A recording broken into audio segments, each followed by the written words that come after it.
Hello, everybody, and welcome to episode number 7 of the Pocket CI podcast, where we cover everything from student mentorship, career advice, navigating the field of physical therapy, everything you're expected to know as you move into clinic rotations and your career that you're not necessarily taught in the classroom. So, today I want to talk a lot about travel physical therapy. This is one of the biggest questions that I'm constantly getting messages about. I'm getting comments on videos. Everyone's asking, can I travel? How do I travel? Is this something that's realistic for a new grad? And is this something that I can turn into a career? So I want to give you my personal experience with travel physical therapy, some tips, some advice. And then at the end of the video, or if you want to look at my bio right now, or the comment section of this video, I'm going to include a link to my recruiter as well if you are interested in using the same individuals that I travel with. So, a little bit of background on how I got started in travel. I had friends ever since I started PT school, ever since I graduated, who were constantly telling me, John, I think you should travel. I think you'd really like it, be able to go to different places, see different things, and not be anchored to one spot. But I constantly said, no, no, I don't think I want to travel. I just want to set up in one spot. My initial goal was to establish a home base, do home health for a while, and then open a cash pay practice. In doing travel, and that goal did not necessarily align with one another. So I pushed it off for a long period of time. And after I graduated, I did an orthopedic residency. So that lasted about 13 months. And then after that, I moved to Denver, Colorado, and was living there for just about 18 months. During that time, I did home health just as I was planning on. And I also attempted to start a cash pay practice for a variety of different reasons. Things did not work out in the way that I wanted with the cash pay practice. So I decided to put that on the back burner, and just being burnt out and where I was with everything, I decided that travel PT might actually be a good opportunity for me to reset with where I was at in my career. So I quit my job in Denver, Colorado, decided I was going to take a backpacking trip across Europe as a solid reset because I did not have any PTO hardly during that stretch of 18 months in Denver. I think I took maybe 7 or 8 days, was working a lot of holidays, wasn't taking time to see my family. This was a small home health company that I worked for. And honestly, we were understaffed the entire time, and it was a pay per visit situation. So I was responsible for seeing all my patients. I got paid if I saw them. If I didn't see them, I didn't get paid. And this turned into a pretty stressful environment over time, to be completely honest. But once we reached ahead with that, like I said, I took my backpacking trip across Asia. It was a fantastic reset. But before I even left, I said that I'm going to do travel PT and I'm going to go to Hawaii. That seems like the pinnacle of travel PT. Why not start there? Why not see if I can make it work? So the first thing I did then was reach out to a travel recruiter. The recruiter that I found was through a friend who I knew was already traveling. So I sent her a message. I said, "Hey, who's your recruiter? Have you enjoyed working with him?" She said, "Yeah." So I messaged him, and he asked me, what are you looking for in a contract, or where do you want to go? I said, "Get me to Hawaii." So he sent me a couple different listings. One was for the Big Island and one was for Oahu. And before I knew it, I had interviews with both of those sites a couple days later. And what had happened was those interviews were supposed to be back to back.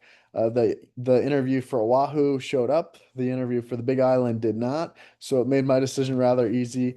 I decided I was going to go to Oahu, but I didn't really have anything else set up or in place at the time. So I didn't have a Hawaii license. I didn't have. There were just a lot of other. I didn't have housing, but I was going to be in Asia for the next month. So I got all my application, or I got all my licensing stuff sent in, and then I went off to Asia. Had a fantastic time. Went to, I think, 5 or 6 different countries. I went to Indonesia. I went to Malaysia. I went to Cambodia, Thailand, Vietnam. Um, and it was fantastic. Felt very refreshed by the time I got back. When I did get back, I was in Colorado for I think 3 days. Quite a bit of culture shock coming back from Asia. And at that point in time, I still did not have housing. Everyone told me use Furnish Finder. That's the best way to go. I wasn't having any luck on Furnish Finder. I found nothing. So I went my entire time that I was back in Denver after getting back from Asia. I was sitting in a coffee shop, sending out hundreds of messages trying to find where the heck am I going to be staying when my flight leaves in less than 72 hours. So after messaging back and forth on Facebook, I finally found someone who's going to be willing to rent a bedroom out of her house. She said that I didn't have to pay any, didn't have to put down a security deposit. There wasn't going to be any lease. So I was a little bit skeptical, but this was the best option I had. And then when I showed up to Oahu, that ended up being a perfect situation. She lived in like a 5 bedroom house. I got a whole floor to myself. She was divorced. Rent was quite cheap, and she was local to the island. So everything worked out with that. And I ended up planning, I was only going to be in Hawaii for, I only thought I was going to be there for 3 months and then I was going to come back. But I really enjoyed my experience. And the cool part about travel is once you get to the end of your contract, you have the option to extend. So I extended, I think, a total of 2 or 3 times and ended up being on Oahu for around 8 months. And then once that came to an end, I decided I wanted to be in California, and through another friend, they said, I've got this contract that's pretty laid back. You can work 410s. Why don't you check it out? So I reached out to that company. They worked with a different recruiter. Um, and that recruiter set me up with an interview. I interviewed, and then I had the California job within a week. So things move very fast in travel, and I want to just break down a little bit of how you can go about finding a travel contract, how you can get into travel, and if you can do it as a new grad. I think that's probably the biggest question you're asking yourself right now. Can I do this fresh out of graduation? My answer is always the same when it comes to any question you have about what you can or can't do as a new grad. You can do anything you want. After you're licensed as a physical therapist, you can do anything you want within the field when it comes to treatment. This is the benchmark for whether or not you're safe to practice if you can pass the NPTE. So if you can pass the NPT, you can do travel therapy, you can do cash pay therapy, you can do whatever you want because you're licensed. So I don't think there's any large barriers to really entering travel PT. It's not that tough to get a job. It's not that tough to get started. The one thing to be mindful of is, are you going to have mentorship or not? That's a question that everyone asks all the time. Am I going to get enough mentorship? Am I going to be okay? A lot of that comes down to the specific site, but also recognize there's so many opportunities for mentorship or to learn online. Like I post a lot of different mentorship content here. There's other people who are posting mentorship content, whether that's about travel PT, whether that's about the field of physical therapy, navigating different fields. Like there's no shortage of information. And a lot of times these sites or people will promise you mentorship. And then you show up and, is it really structured mentorship where someone's sitting down with you week over week, or is it unstructured mentorship where people are just kind of popping in, talking to you here and there? So just be mindful of like what that mentorship actually looks like and if it's something that you feel like you really need. Because if it is truly a clinical mentorship, again, there's so many different resources available for you. So don't let that deter you from doing travel PT. So there's 5 different steps to finding a travel contract or how travel PT works. The first step is finding a recruiter.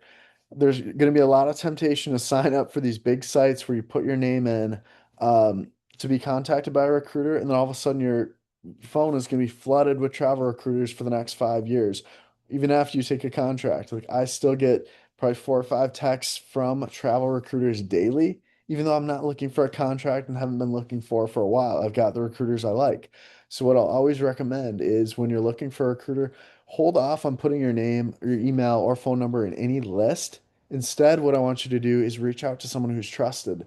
This could be an upperclassman who's currently traveling. This could be a friend who's traveling. Or if you want my trusted recruiter, again, I'm gonna post that in the description of this video so that you can use them as well. It's a couple travel PTs who started this agency and they only list contracts that they would take. They pay 15% higher than average, so more of the money goes in the travel PT's pockets. For instance, on this current contract, I'm making over $3,000 a week, working 4 days a week home health. So it's been a very, very good setup for me. And they've got a lot of good contracts like that as well. So check out that link after you find your recruiter, after you settle on them, so you can interview multiple if you want to. You can always call them and kind of tell them what you're looking for. I will warn you, it gets a little bit exhausting when you're talking to so many recruiters saying the same things over and over again because they're all going to ask the same questions. What areas are you looking for? What settings are you looking for? What experience do you have? What licenses do you have? All those sorts of conversations you'll have again and again, and it gets pretty tiring. But after you select your recruiter, then you're going to if I can read my handwriting here. So the next thing you're going to do is discuss what sorts of jobs you're interested with your recruiter. So they might put your name in for several different jobs based on whatever you're looking for. And then after they put your name in for jobs, they'll say, "Hey, this site was willing to interview you or they're interested in you." And then you'll hop on a call and interview um, with that job site. So the recruiter stands between you and the job. So the job's over here, the recruiter's talking to the job saying, "Hey, we've got this great applicant." And then the job is saying, "Okay, like we're interested, let's talk to them." And then you and the job site are going to talk to one another and figure out, is this a good fit? So this is where it's going to be very important to ask a lot of good questions and kind of um, figure out if this is going to be a site that works for you, if it has everything you're interested in, if it's a good fit. So you're screening the site just as much as the site is screening you. So this is where it's important to have a lot of good questions to ask, to know what to ask. I'm going to have more content based around that that I think will be helpful for you guys. And during that time, you're thinking about, is this somewhere that I could see myself for 13 weeks? And then oftentimes you'll either get a job offer at the end of the interview, like right on the spot, which is kind of crazy. Otherwise, you'll get it shortly after if they are interested. Between the offer and you accepting the job, there can be a period where there's a little bit of back and forth. So saying, yes, I really like this job, don't love the rate, or can we move this around? I need this time off. And then if everything aligns, you can accept the job and then move forward. So, all in all, from when I decided I was going to do travel to when I had my job in Hawaii, the whole process lasted like 5 days. And part of that was because this was a home health job and they were only willing to hire someone with home health experience. And I had 2 years. So I think that was kind of a green flag for them. Because there are settings that are going to be more friendly to new grads compared to ones that might not be as friendly. So, like home health or um, inpatient, both of those might be a little bit tougher if you don't have experience, whereas outpatient, they might be more willing to take people. But at the end of the day, honestly, most of these sites are just looking for whoever has the earliest start date. So there's not a whole lot of difference in these employers' eyes in terms of like one applicant versus another. They're oftentimes looking for someone to fill the role. After you accept the job, work the contract, get paid weekly, which is awesome. And once you get to the end of the contract, end of the 13 weeks, if there's still a need and you want to stay there, you can extend. Sometimes you can extend for 4 weeks, 6 weeks, 8 weeks, 12 weeks, whatever the need is. You and the employer will agree upon that. And that's really all there is. It's not overly challenging. So we talked a little bit about if you do this as a new grad, we talked about how to find a recruiter. The next piece is finding housing. I mentioned I ended up finding it on Facebook. You can use Furnish Finder, which has short-term housing options. You can use Craigslist. I've heard people using, but you got to be careful because there's scams everywhere. So if it sounds too good to be true, it probably is. Facebook housing groups were what I always used, and what that's seemed to be what's worked out best for me. So you can like post a listing of, hey, this is what I'm looking for, or you can look in the comments of other people's posts and just message people directly. Um, but again, there's so many scams that you really got to be careful. Otherwise, you're going to lose money. But with the housing, I always look for something that's a little bit cheaper than the stipends you're receiving because that's how you can make travel PT very lucrative, is if you're getting a lot of money from stipends and not necessarily using all of them. The last thing I want to talk about here is just pros and cons of travel PT. So pros, obviously the money is fantastic. A large portion of it's tax free. So you're going to out earn a lot of people, a lot of your peers who are working full-time jobs, even if they're making, 6 figures. The next is PTO. You don't have to really ask for PTO between contracts. If you want to, take 2, 3 weeks off, you can. This year alone, I took 2 weeks off in January. I think I took 2 weeks off in March. I had a week and a half off in June. I don't know. That's more PTO than I could ever imagine. Taking it's been very nice not to have to ask or not to have to worry about, you work your contracts, you have your breaks, you work another contract, you start over. So you can really control your schedule, and that flexibility is really fantastic. Next is adventure, seeing different places or different things. Me personally, I had already moved a ton before starting travel PT. After graduation, I lived in Boston, I lived in Texas, and then I lived in Colorado. So I'd already been kind of been moving every couple of years. So travel PT was the same thing, just moving, but actually being compensated and having PTO in between. So much better setup. The biggest con I would say is having to restart over and over again. When you first start travel PT, it's like, oh yeah, this is fun, whoop de doo, ha ha ha, hee hee. Starting over, no big deal. But as you get further along, for a lot of people, I think the desire to have roots in one place, to develop a community, things like that, is really going to start to set in. And then you start to think about, okay, I've lived in all these different places. What did I like about some of these places? What did I not like about some of these places? Where can I see myself long term? And then you have that conversation with yourself and you say, hey, this is where I want to be long term. I'm tired of traveling. I want to stay in one spot. And I think most travelers reach that at some point. I've met some travelers who've been doing it for 5, 7, 8 years, which is a long time. Some people are built for that, others are not. So just always be considering where you're at with that.